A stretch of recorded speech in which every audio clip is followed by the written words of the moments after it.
Hello everybody, I'd like to welcome y'all to the monthly Excel BI virtual chapter meeting. Today we have Steve Hughes from Pragmatic Works talking about some SharePoint, Excel desktop, dashboard SharePoint, and integration in Office 365. But before we get started, a little past community news. For this month. There's many virtual chapters. Hope you all get a opportunity to visit one of these, including our own. But if that's not one that fits into your scale and SQL Server or data um, related topics, you could always start your own. uh, some of the things coming up. Of course, ours is the November 12th one. The virtualization performance and Saturday night SQL all have events coming up. If you go to the sqlpass.org/event site, you can look at what's coming up in the upcoming months. You can also look to see what's online and also what's in person, and that could include your local SQL Server user group.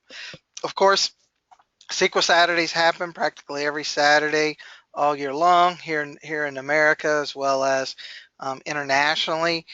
Please go to one of these on a Saturday. It's worth your time. It's usually free of charge. Sometimes they might charge you for lunch, but usually sponsors take care of that for you. And this is I go to 4 or 5 of these a year, and I really soak in all the information that's available in these presentations. And some of those presentations you see at SQL Saturdays could be the same one that you might see at a past summit, except it might be 60 minutes instead of 75 or longer. Please join the local chapter. We have one here in Baton Rouge that I just went to last night. A gentleman shared about indexing and execution plans, which was excellent. You get a lot of face-to-face networking, some in-person learning. You know, you could have your own opportunity to present to this group. And if you don't have one, you can contact the SQLPass.org, and they'll help you try to set one up in your local area.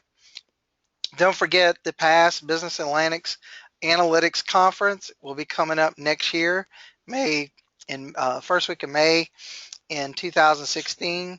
The pre-conference is on May 2nd, and then the regular sessions are May 3rd and 4th. They've listed one of the keynote speakers. If you're interested in business analytics and what you're seeing here, you probably see similar things as well as be able to network with people who really are more the business analysts that do a lot of the results of the display to the businesses themselves. You can go to the volunteer.sqlpass.org site if you want to volunteer for this organization. PASS is a wonderful way to get involved with the SQL Server community at large. I've done this for probably the last 6-7 years, and it's really helped my career as well as learning opportunities. Please stay involved. The PASS membership is free, and you can contact PASS on LinkedIn, Facebook, Twitter, and of course their own site. So I'm going to go ahead and turn this over to Mr. Steve, and we can get started with the presentation. All right, let me get control here. I'm going to make you presenter. There we go. All right. I'm going to make sure that everybody's seeing what I think you're seeing. Yep, I see the see the PowerPoint, then we should be good to go. Yep, sure do. And if y'all have questions, please put them in the question window, and I'll try to sort through them and get them answered either during the session or at the end of the session. Thanks. All right, so I will get this kicked off. The session today, we're talking about creating SharePoint Excel dashboards using SharePoint Office 365 and some of the key tips on how to make that actually be effective. So, as you know, like Tom said, if you have questions, fire them off in the chat window. If we can handle them during the session, we will. Anything that I don't have answers for you today, just so you know, I will be taking the notes on those, and I will do a follow-up blog post of this session and send the link out to Tom's with all the content, reference material, anything else that comes up during this session. I will not give you access to my Office 365 site, just thought I'd point that out now. So, all right, so let's get rolling on this. This is a little bit more about me. I'm Principal Consultant Lead for Pragmatic Works. The key here is that, like I said, you will see follow-up information on this at my blog, which is Data on Wheels. If you search for Data on Wheels, you will find my content. Twitter, LinkedIn, all that good stuff is all in the same tag. So not enough about that. And see, now you even know what I look like. So I started our conversation off. I did a session a while back. I want to say it's toward the beginning of the year in this virtual chapter, also about Excel and using some, how to create Excel dashboards effectively, using just what we have today in Excel. So no Power BI components, none of the other cool things have been added. So this is, to be really clear, this is really for Excel aficionados about, if you love Excel and you live and breathe it, let's talk about how you can use that skill set to create a dashboard that looks very good inside of SharePoint and Office 365. So everything we're going to be doing is going to be Excel 2013 and SharePoint 2013. I have not, most of this should work in Excel 2016, but because of the target platforms and what has to work together, Excel 2013 is what I'll be using today. And then keep in mind that Microsoft's continuing to make major investments in the area of, Power BI and all those components, but a lot of that is also helping enhance the capabilities in Excel. So as the next release of Excel comes out, some of these things may not apply, but if you're like most companies, you also will not have Excel 2016 the first week it comes out. So this is an opportunity to take advantage of what's there and, grow from Excel. So Excel Services is a service that currently runs in SharePoint and Office 365 that supports our ability to actually create dashboards and deploy Excel and interact with Excel online, whether it's in SharePoint or Office 365. A quick note here is that there was at one point a note that went around that said Excel services will not be available in SharePoint 2016. So that's kind of true, but the functionality is still there. So they actually are wrapping it into some of the Office components that are coming out in the Office server. So it's just a different mode of a deployment, but the functionality we're going to talk about today will still be active and available in SharePoint moving forward. So I just want to be, if you heard that rumor, this is not a dead technology. This is still very active, still very alive, and maybe still the right choice for you depending on your platform. So when we talk about Excel services, what we're doing in Excel services is we're going to use data sheets during our design is some of these techniques we're going to use to help. And I'm going to demo all this. So I want to walk through it so you have it, and then so you can see some of these pieces and how they work together. So we talk about how to use data sheets. We'll talk about setting up ranges, something you probably have done for a different purpose, and then just how do we, why is that important in what we're doing in this deployment? And then creating web settings for the sheet. How do we set it up so that we actually can take advantage of these techniques we're applying? And then what we need to do to create pages to support Excel services and in general working with web parts. So the plan for what we're going to talk about, and this is, because we all are done with slides and we like being done with slides, we're going to take we'll start with an Excel spreadsheet that's working against AdventureWorks 2014 Analysis Services Database. Deployed in, doing the configuration 2013. We're going to do some basic cleanup of that sheet and walk you through, some of the scenarios that we're doing and what I showed you before. And then basically we're going to go through the process it takes to deploy it to SharePoint and how to make it look good in the environment we're working in. So at any point you have questions, feel free to, like I said, ping Thomas, and if it makes sense, he'll interject with me right away so we can handle something. And I expect, if you want us to try something, feel free to bring that up too, and we can look at some other options at the end of the session as well. So let's get this going. So to start out with, we have a simple spreadsheet that this is driven off of Analysis Services web parts. So if we go to our data, we actually, and look at our existing connections, we are doing AdventureWorks. That's the only connection we have in here. This is actually, that's not what I wanted to do. Let's try that again. Got to go to connections for that. There we go. And we look at the properties on our connection. It's a pretty straightforward definition. MS OLAP security, MS OLAP data. One thing I cannot demo in the environment I have is I will not be able to show pass-through security and the importance of Kerberos in maintaining this environment. And I will call that out now because while I can't show you this, I've done a very significant enterprise deployment where we use Kerberos security, and we were able to have pass-through security, data refresh, all those things work as expected. So just be aware that if you don't have Kerberos enabled, you'll have to go back out to authentication system, these authentication settings and set this up to use stored accounts and some other options within SharePoint. Those are really outside the scope of what I'm going to talk about today because they're very SharePoint specific topics. But that is an integration point you'll need to handle. How am I going to get security and get data refresh to happen in any sheet that I bring up? So we'll talk through some of that. So while we're looking at the connection, what I am not going to do, because I won't have from Office 365 down to my desktop, I won't have the connectivity. But in a typical deployment pattern, you're going to choose a refresh pattern that makes sense. So if your cube is processed every night, and you want to make sure that the users have the most current data on a nightly refresh, I highly recommend that you refresh the data when opening the file. Now, what this means is when the users on the other, in SharePoint, when they open that page up, they're going to immediately kind of run all the queries against the underlying cube and get a refresh of the data. Now, that happens every time they open it. There is not a good method to force the refresh to happen only when you really want it to, because the data is coming from an on-premise source of analysis services. We want it to refresh on open. So just be mindful of that. The more complex your scenario is, as far as if I create a really hard, sheets that are drawing a lot of data through, it could be a performance issue you need to take into account.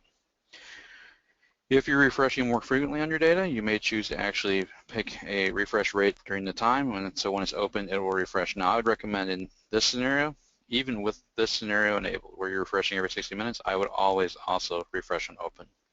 That way, every time they open, they get the latest that they have, and then as long as they're online, they'll be able to refresh every 60 minutes.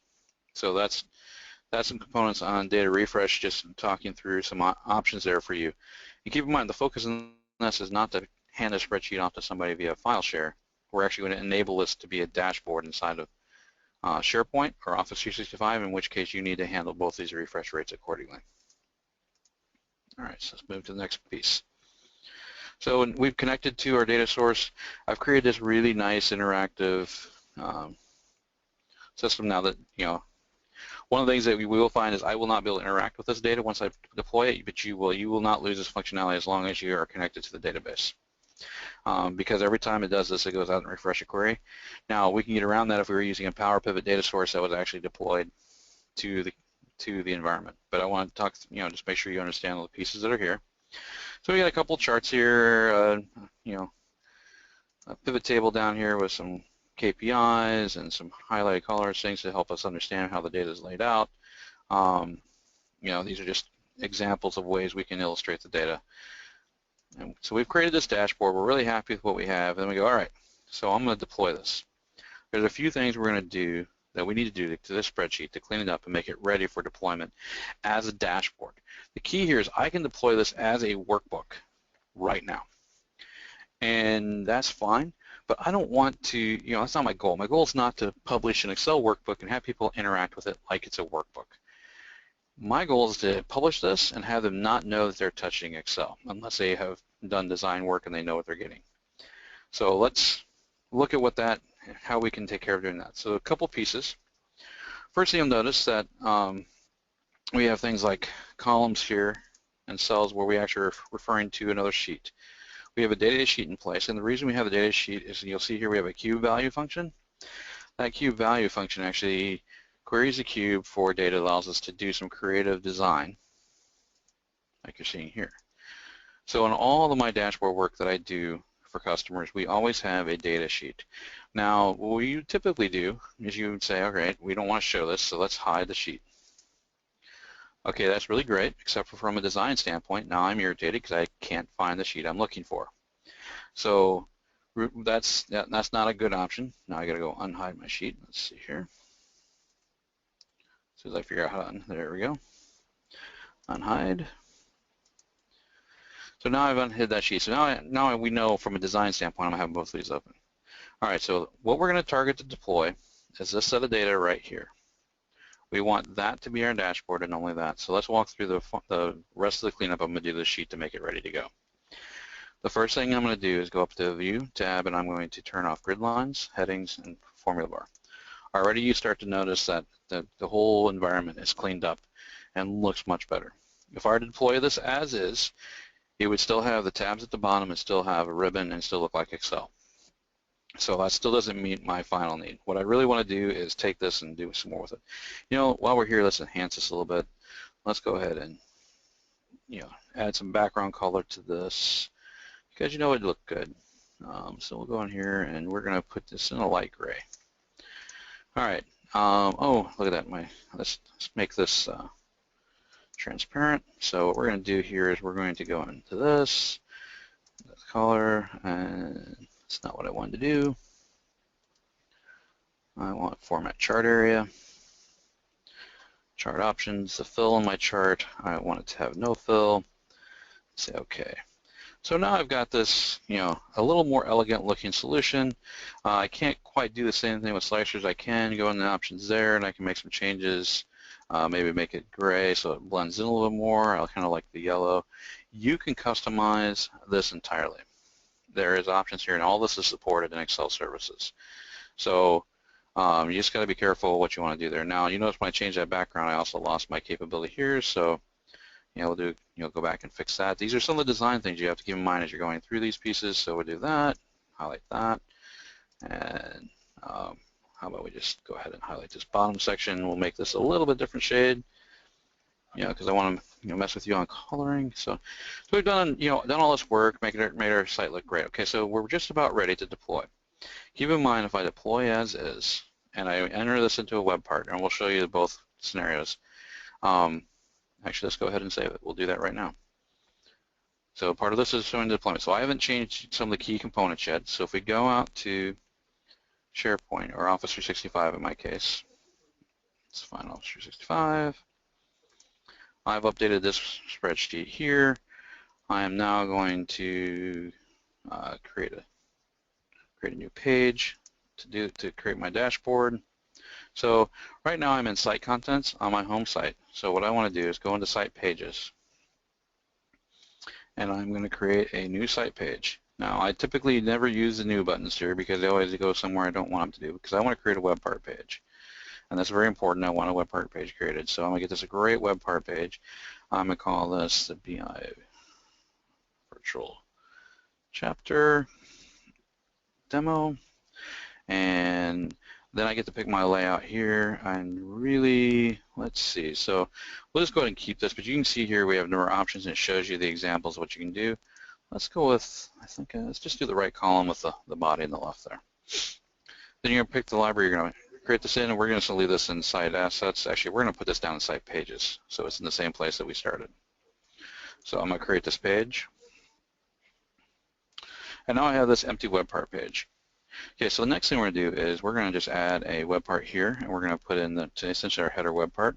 We're going to add the Excel web part.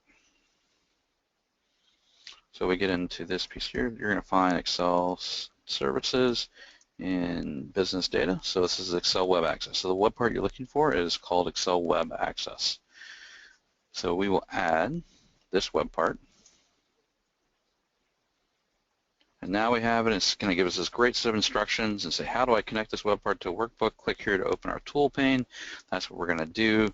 So I'm going to click in. We're going to create the tool pane, and I'm going to go out and select my workbook. My workbook is located in my documents library, and I am currently pulling in this AdventureWorks Customer Dashboard XLX. So insert this, and for right now, we're going to kind of change any other things. That's what I want to walk through. So we're going to say OK to this, and now we're going to have that dashboard inserted. It's working on it right now. Yes. I'm able to refresh my data, which is OK. It's going to put in the data it last had in retention, so it can't refresh, which is what I told you.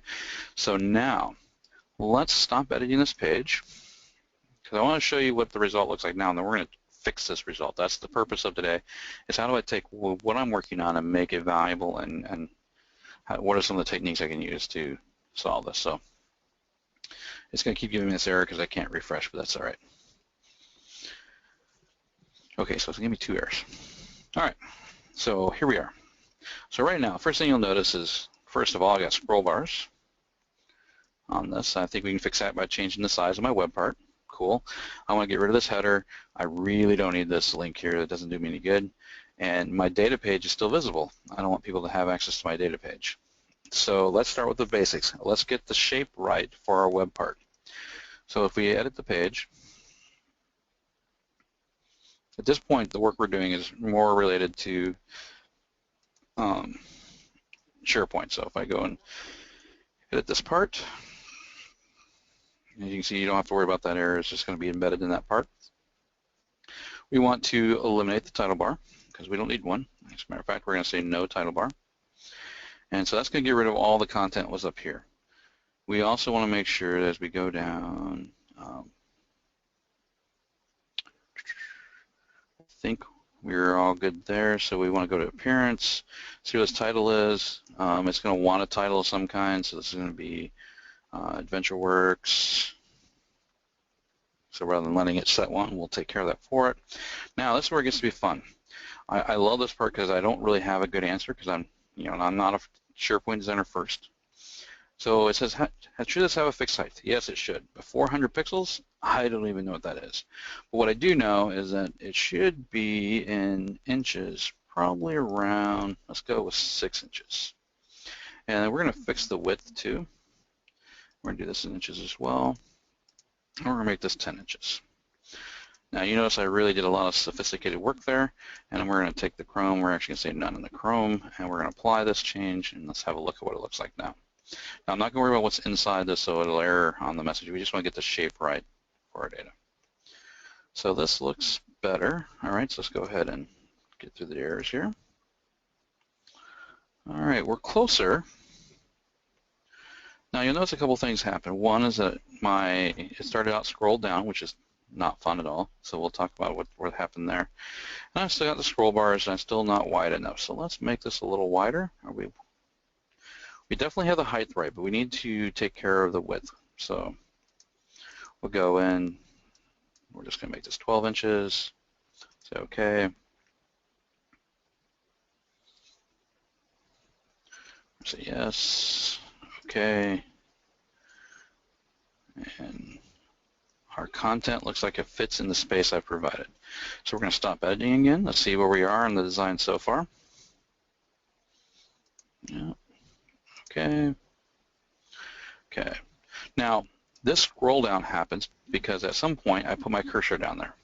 So it's going to refresh that way. Now you can see here that we actually have on my page, it's all what I expected.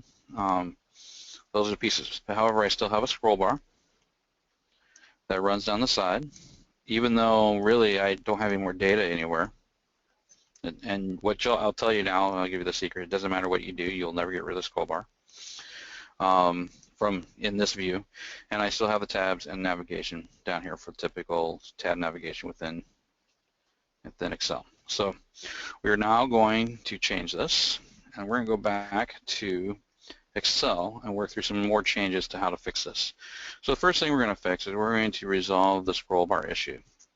This is a non-intuitive solution.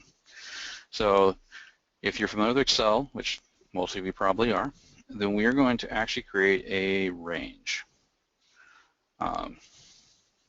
So go into formulas. So we have to create a named range. So I'm going to just highlight this and say I want to grab this section. And I want to define a name. I'm going to call this something really hard like dashboard. And the scope, and we'll just leave it to workbook scope. That's fine for this. Say OK. Name already exists. That means I've already done this once. Hold on, let's go get rid of the name from before. Let's delete this one. All right, and then close this again. Now I got this, and now I go through define name. Call this dashboard. All right, so now I've created a name range. And what you'll see here is in my name range, I've got only the things encapsulated I want. There's no rule, visual cues, otherwise talking more than the range is at. It just shows you what you see there. All right, the next piece is the most important part. from File, you need to check Browser View Options. In Browser View Options, this is the way we're going to handle how this thing is displayed online. There are a number of options that are available to you here. I'm going to talk you through some of these Browser View options because they're really important to understand. So the first thing is you can see right now we are set up to allow the entire workbook to be viewed. Well, that is definitely not what we want to have. So everything right now is handled. So now I can also go to Sheets, which now enables my ability to turn the sheets off. So if I wanted to, I could just do this and I would hide the data sheet. It would not be available in a web version, which is exactly what we want to do when we're talking about dashboards. However, this does not solve the problem of scroll bars. So this is the path that I went down. Initially, I just turned on the sheet I wanted to see, but I still saw the sheet tab. I still saw some of the other stuff around Excel that I wasn't that interested in seeing. So we're not going to worry about that. We're going to go down. We're going to go to items in the workbook. And now you'll see that we get the named ranges. So what we want to do is we want to bring in only the dashboard name range. If there are more name ranges, we could select one or two, but realistically, we're going to only use name ranges from this point forward, and those name ranges will be the items that we will use in our web part. Important note, when we go to the web part, you need to know what you named your range. Or if you want to, for instance, you only a chart in your web part, you need to know the name of your chart. These are all very important things because it's not something you're going to drop-down list in SharePoint.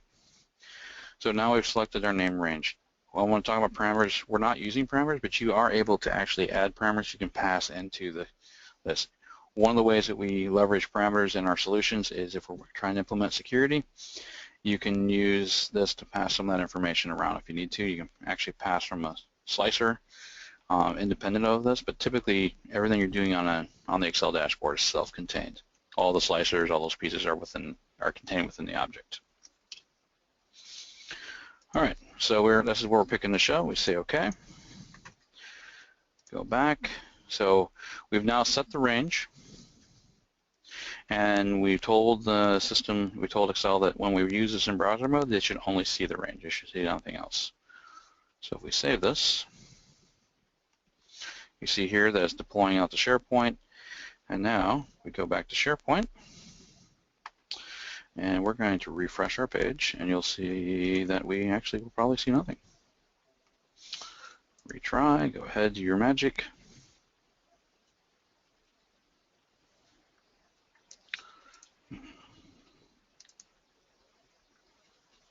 Oh, it's still showing the whole workbook because I haven't changed it. So I just saved that out there, so let's go ahead and edit this page. When SharePoint catches up, that will actually error. It realizes that I did not allow the whole workbook to be shown. So we go into the web part. We're going to edit the web part again.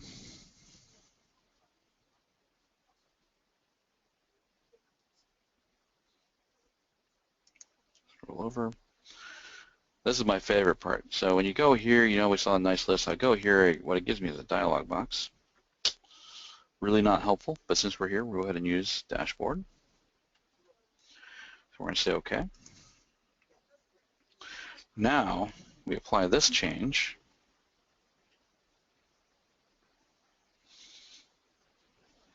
Yes. Okay. Okay, so we still have a scroll bars. So how do we get rid of the scroll bars? So our range, but you'll notice right now that we no longer have the tabs. So we now need to fix this so that the range actually fits in the web part we have selected. So to do that, we're going to go back to the web part and do some adjustments on the size, make it a little longer, a little wider.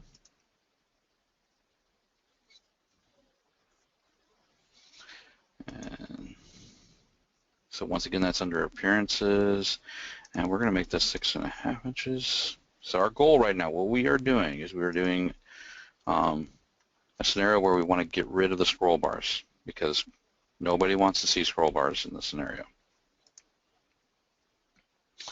So we apply that change,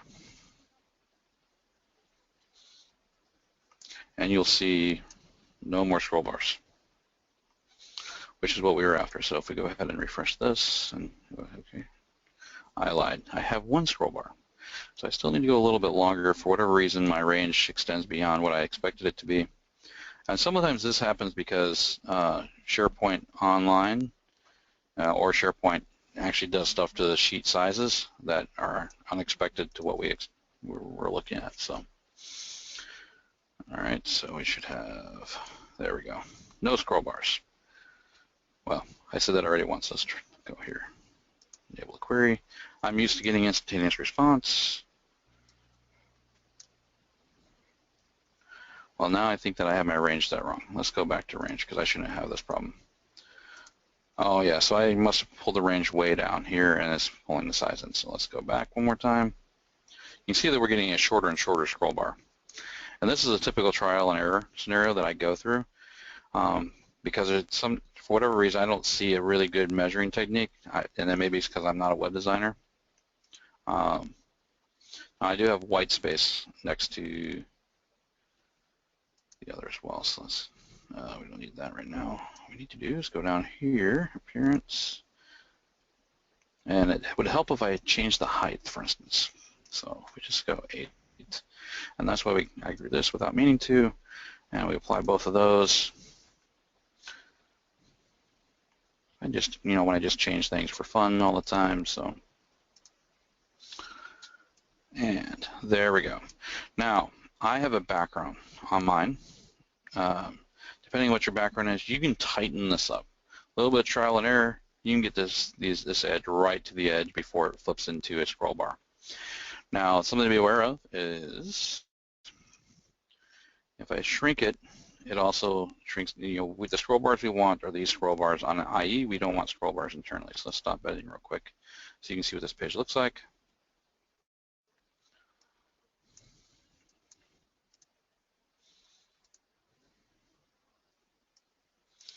So if we go back, this is my page.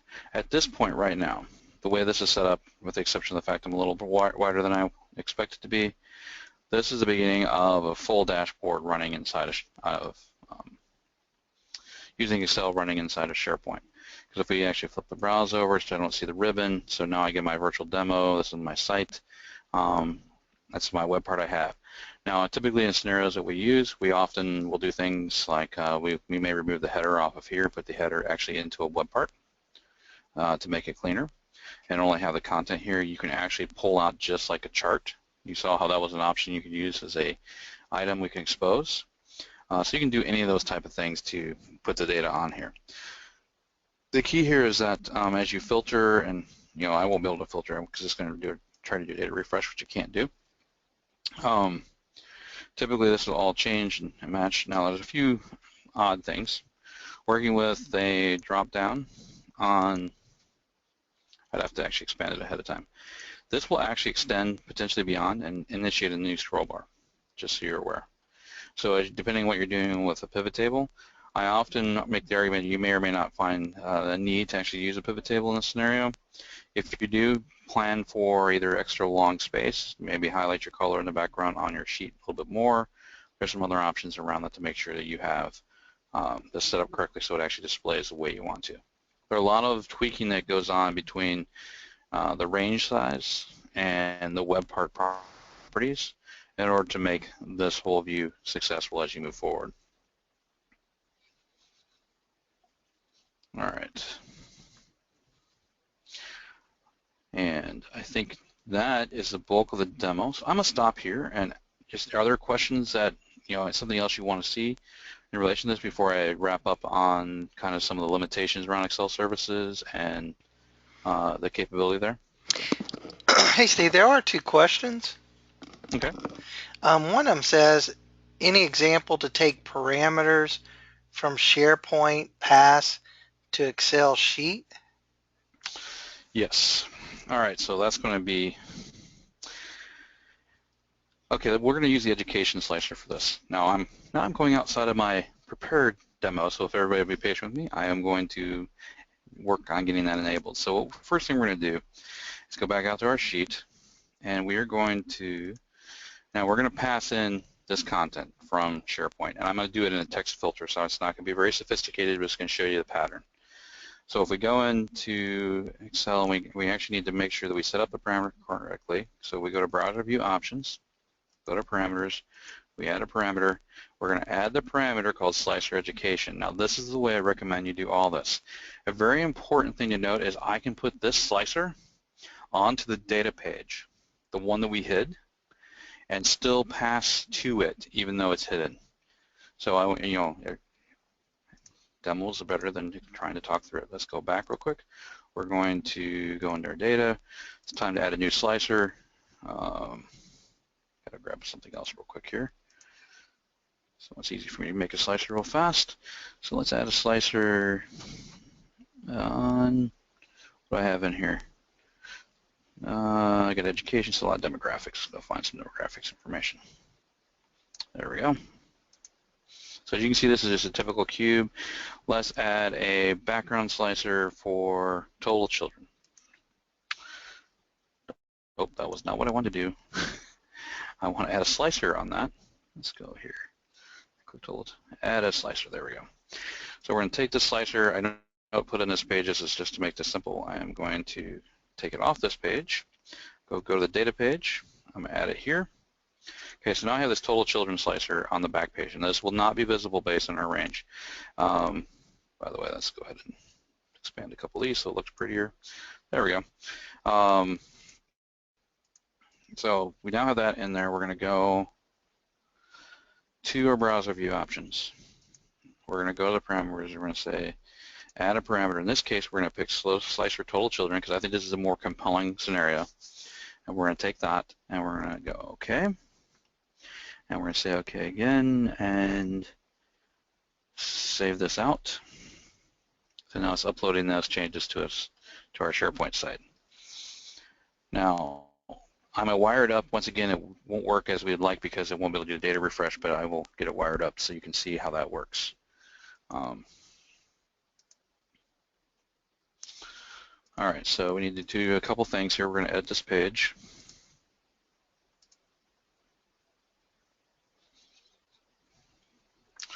We're going to add a new web part. Now, I would not recommend you design the way I'm about to design this, but it's going to get you the answer you want. So we're going to go to filters. We're just going to grab a simple text filter. Okay, so this gave me this text filter. I am going to let's do a quick couple things on this. Let's go ahead and look at those properties. All right, so my filter name, this is going to be number of children because otherwise it just doesn't help us at all. Let's do the fellowship filter name will be child count. We'll go down here and give it a title, say number of children. And we don't have to worry about the Chrome or anything like that. We just leave that all as where it's at, say OK.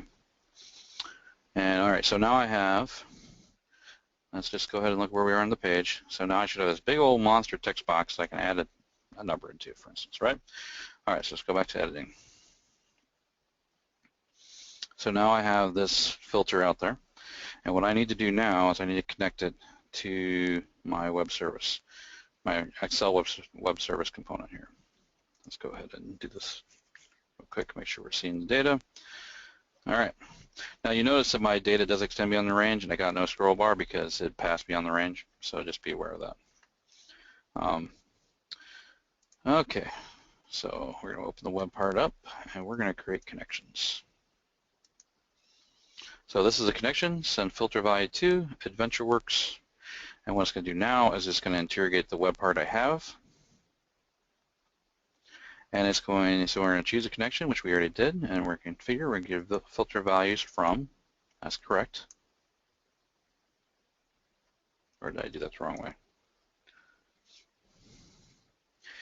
And, well, that's interesting. I don't think I've ever seen a dialogue with that, my awesome background there. Can you read that? Hopefully you can. It says right here, filter child count. We're going to give it a parameter. The parameter we're going to send is slicer total children. We're going to finish this up.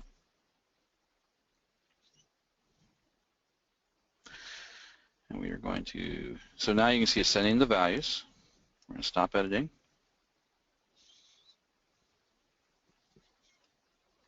Yes. Okay, the second refresh failed because it tried to apply the filter. So I want to be really clear what just happened there. And it's going to keep telling me it's failing because it's still trying to refresh that page. So I need to disconnect it. So the irony is the error lets us know it's working. It's trying to pass a filter. It can't pass it. So I can't get a data refresh on this. Yeah, so it's still trying to query my data. What is going on in the background is basically it's setting this value up for something. Now, there are some nuances around this. If you're working with slicers in that scenario, you're going to have to pass it through as a slicer.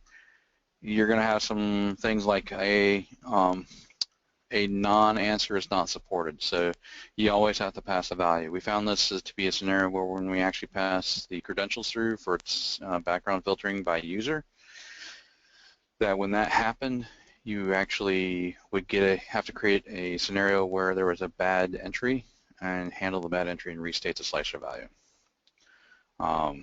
Essentially, you accepted an error as being an error. So like in this case, if I were to do like I did right now with no child count at all, it actually will break SharePoint because it does not know how to handle a non-selected value, because essentially Excel, a slicer cannot have no value. You always have to have a valid option. Let's go ahead and edit this page real quick. So while I can't, if I were to turn this to Power Pivot, I could do the same thing. The key here is that hopefully you saw that mapping. So now we look at connections, and if we go, actually I think will it show up on the other side? It might show up on the other side more clearly. Yeah, so you can see here we have all these options of how to connect. You can actually pick it if you want to say, hey, I want to look at a different view of the sheet. You could actually do get named an item and then say, hey, show me the number of items I can do. In this case, we're doing get filter values from number of children. And as I click on it again, what I wanted to show is that dialog, which is not very easy to read. But basically, these are connection settings. This is filter child count, and this is filter, what's the filter getting that data from? And in this case, it's slicer, we're sending to actually slicer total children, and so on. So I'm going to cancel that. Hopefully that shows you out. I'm sorry I don't have this set up so we can refresh data live, because everything we do sends queries, and the connection obviously doesn't work in my scenario. Okay, the next one is, does the scroll bar display even if you exclude it through Excel's advanced option? Yep. First thing we tried. The only way to eliminate the scroll bar from view that we have found is using ranges. All right, and we deployed probably, I want to say 40 or 50 dashboards into an enterprise solution, and trust me, we've all tried to not have to do that, but there's the only way we got it to work. Okay, the next one says, can we have multiple range from more than one sheet? Not sure what that means. Yes, you can, and we do that often. So if we go back to the sheet here, so I could basically add a new tab and create a brand new visualization here, and we can submit 2 ranges. So let's just go ahead and throw on a quick data existing connection, venture works, okay. Let's do a quick pivot chart. So okay, we're gonna go grab some data. Yes, this is a really bad chart. Save this up, give it a new name.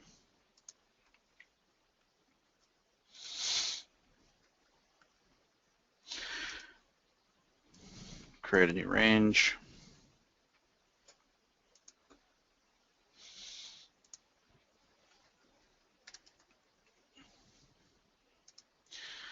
And I'm going to show you why this is actually really important, because we do this really, really fast. So this is range 2. We go out to File. We're going to have to go back into our browser view options and go into items in the workbook. Did I not give it? Hold on. Maybe I didn't save it. Name manager, what do I got? I got range 2, okay. We're going to save. I may be working too fast for my system here. Browser view options. Items in workbook. I want to see my named ranges. Let's go to sheets. Let's go back to.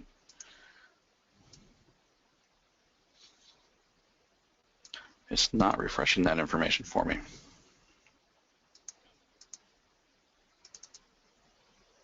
Oh, we clicked all. Go to name manager, though I have a range 2. Sorry, folks, I don't know why that's not showing up.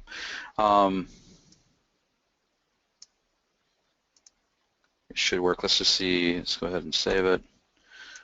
Like I said, I think we already set the option if it was there before. Yeah, we're set to take all named ranges, so we'll just leave that in there because it shows up chart 1.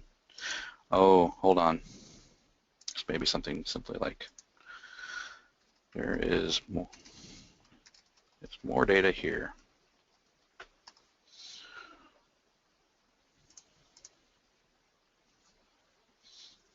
Usually I don't just have one item on a name. There we go.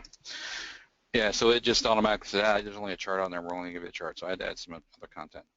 That's something I've never actually tried before, so we all learned something today. Save that. Go back out to here. Add a new web part. Business data, so web access, add. Get over here. Add a web part. I'm not going to go through all the design creations here, but I just want to show you that what you're asking about is totally possible. And if they're on the same, no, I don't think it'll filter on the same page. You actually have to link them together. But you can do a lot of other work around that. So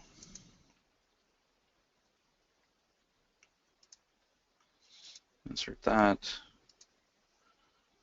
So what I call the named range. It's called range 2. And we're just going to say OK.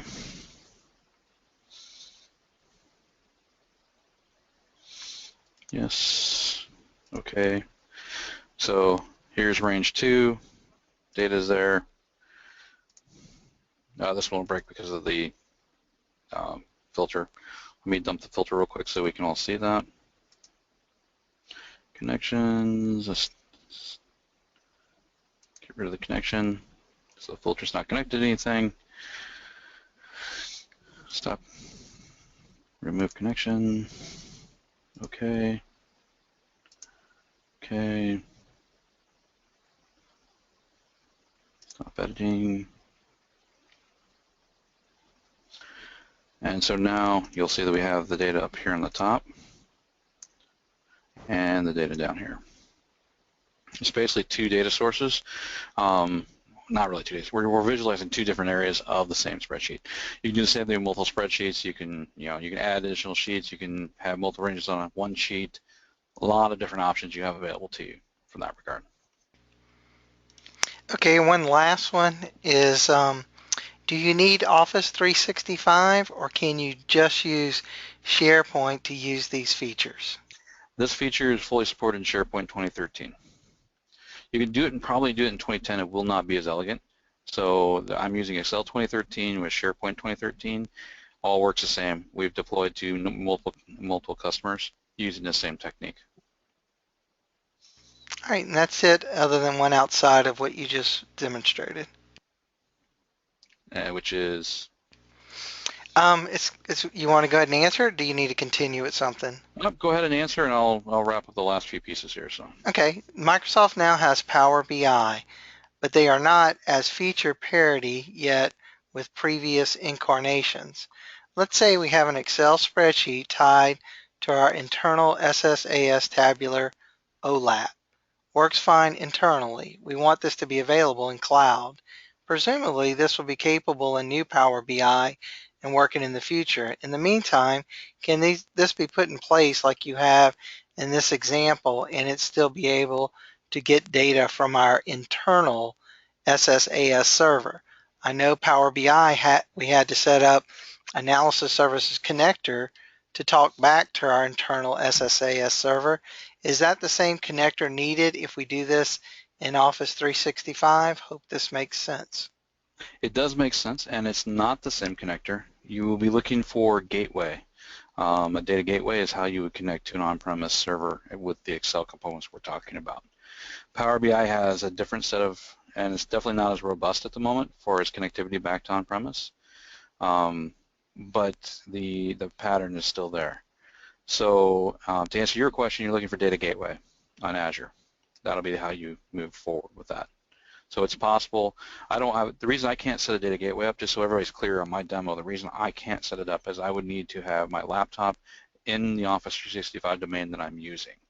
In this case, they're in actually different domains, so I'm deploying with a connection that cannot work. But if you establish a data gateway and you're sharing Active Directory and Azure Active Directory, you got all that hooked up, though beyond the scope of this conversation, it will work for you. You will be able to go on-premise for your data. So, all right, I'm gonna go ahead and I got a couple more things I want to talk about, so you're aware of some of the limitations. So, the big limitation we ran into from a visualization standpoint, tooltips don't work. Very frustrating. You get all the stuff set up, and you can do some really cool stuff, getting some tooltips and some features there working with Excel, and you deploy Excel services, and it says, hey, this is a chart. And it's not helpful. Something I think it says Excel web client or something like that too. So I mean, if we look at what I did here, that is a non-helpful tooltip. Just pointing it out. If you're in Excel, it can give you data, it can do other things, but all this is going to be,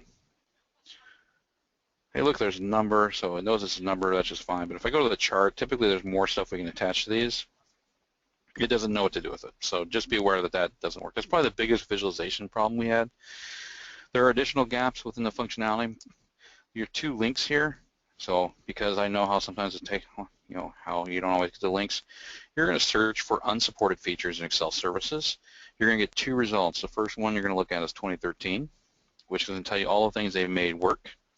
And they're going to link back to 2007 page, which is the second link I have here. That page is going to tell you all the things that don't work from 2007 forward. And there's some interesting nuances. Some of the interactivity doesn't work when you publish the web parts. That's some of the disadvantages of this route. So just want to be really clear that it's not no solution is perfect. This is some of the things you need to plan to work around in Excel when you're working Excel services.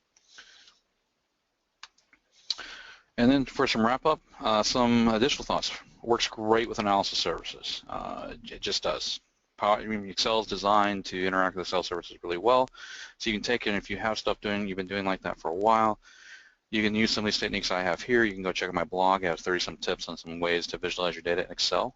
Most of those tips are non-Power BI related, and that's intentional. Some of them are, but for the most part, they're non-Power BI related. And that's to help people who aren't able to go to Power BI for whatever reason today. They're able to take advantage of Excel services and some of the functionality there. It works very well with Excel and SharePoint BI functionality. You are able to do both Power BI capabilities in Excel and do some other interesting things, like you can actually surface a Power View component. If you deploy it in SharePoint, you can actually, so you can do the Power View that they have embedded in SharePoint. You can also wrap that into a Silverlight. Yes, I did say Silverlight webpart. And then you can add it as a web part into your content as well to have some more interactive capability in your environment. So that stuff does work. I didn't demo any of that because it's not just purely Excel related. We're bleeding the edges between this and Power BI. This is a great self-service model for enterprise dashboarding. I know, we all talk about things like Tableau and Power BI and all these things. The irony is that a lot of people already know Excel. And if you want to push this into your enterprise, it works. We've deployed it. We have a complete Power BI. We have a complete Excel-based solution running on SharePoint, where the IT team that helped put it together did some training like we're doing today, for instance, showed people how to do this work. Site owners and content owners are the ones who create all the additional content, create new dashboards, and they do all the work themselves. So there you go. The reason it works so well is because it's established technologies and tools. There's nothing really different or special about what we showed today. It's just stuff that's been around for a long time and will continue to be supported for a while. And the ranges and some of the techniques we're talking about and now can be consumed by PowerBI.com if that's what you want to do. They're just now releasing some of that capability in PowerBI.com to consume the Excel components that we're building. Something to be aware of. All right, more details. dataonwheels.com. Look up Excel BI tips as a category. There's a link on the left side that'll get you right to my tips and do your dashboards. And finally, I have to give kudos and a shout out to my company and more of my contact information. So Pragmatic Works, we specialize in BI and data and Azure solutions. So if you want to do more, you want to get a real good idea of some of the ways you can implement this, feel free to reach out to us. With that, I'm actually basically out of time, and I'll add that to Thomas. Oh, Yeah. One more before question. One more oh, fire away. question. Okay. Go ahead. Can you show us how to get to the web part screen in SharePoint 2013? Is that It's too the much? same. It's exactly the same as in Office 365. So the one thing you'd be aware of is even though it says you could just replace this with SharePoint. But if I am in a page, let's go to the page here I've been working in. So in this page here, I created a page, and as long as I have a web part page, if I go to, this is what it would look like when you open it. Now the one thing to be aware of, you probably need to get rid of this bar here real quick. You go to the gear, and if you don't have this gear and you don't have edit page, because they can turn these pieces off in your environment so you don't see them. This is one of the ways you get to it. There's the gear exists on Office 365 and it exists in SharePoint. If you do not have the gear, you do not have the ability to edit the page. If you do not have the ability to edit the page, you cannot get to the web parts. Once you put the page in edit mode, the way I got to it is just simply go to add a web part, or you can go to page here on the tab, and you can see that we got the option to insert a web part here. App parts are stuff that exists in your environment, so I can do it that way, or I can do it here. This gives you on the location, so you can see I have a couple of spots where I can add them. Here I can just say add a web part. It's going to ask me where do you want to add it, and I can pick the area. The key here is that Excel Web Services or Excel Web Access is available in Business Data and Excel Web Access. Great. Thanks for that. I'll go ahead and make me the presenter. Oh, yes. Let's Or see. you can do that, right? Or Yeah, do I I need to think do that? so. Yeah. Show my screen. And as I mentioned before, I will publish a blog post as a follow-up with some of the answers we have, as well as with links to anything else I've talked about. Oh, I just lost the ability to do anything. Oh, there we go. Just a reminder about PASS. If you want to get involved, please go to the PASS site or one of the other links. Again, we want to thank Steve Hughes, who's done his second session for us in the probably last 6-7 months, maybe even less than that. We really appreciate them and the Pragmatic Works people who help us. If you are interested in presenting on this chapter, please tweet us or email excelbivc@sequelpass.org. This session has been recorded. It will be uploaded to our YouTube channel within 2 to 3 days. And then if you go to the meeting archives of the Excel BIVC webpage, you can get to that recorded link there. Again, thank you, and we look forward to the next presentation in about a month. Thanks, Steve.